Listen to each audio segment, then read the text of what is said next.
Во Средното училиште за авиација има над 2000 ученици. Ова се некои од 24 ученици кои на аеродромот Џон Кенеди работат кон добивање дозвола за вработување во Федералната администрација за авиација, како механичари за одржување на авионите, но им помага и да добијат место на универзитетите низ Америка.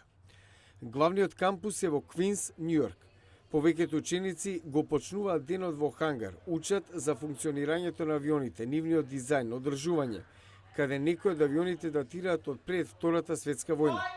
Вториот дел од денот го минуваат потрадиционално на часовите по англиски, математика, природни науки.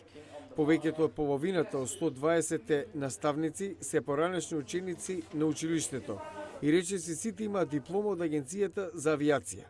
Ова е директорот Дено Чараламбас.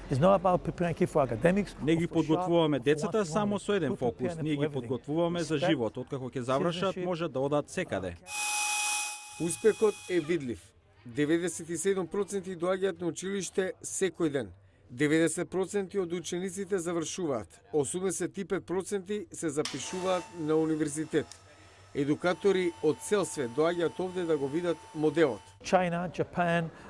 Кина, Јапонија, Пакистан, Бугарија, Австралија доаѓаат кај нас зашто слушаат колку е успешно.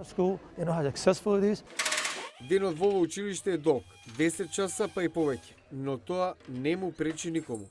The work habits you learn in this school, you don't learn in other high schools. Стекнувате работни навики, постојано сте зафатени. Ми се допаѓа тоа. Штом завршив, веднаш најдов работа во голема авионска компанија. Работев на најголемиот авион, Boeing 747. Веднаш по средното училиште. Ниедно друго училиште во земјата не може такво нешто да ви овозможи. Ученици од ова училиште лесно наоѓаат работа низ светот, а во САД 12% од сите авиомеханичари се поранешни ученици од ова училиште.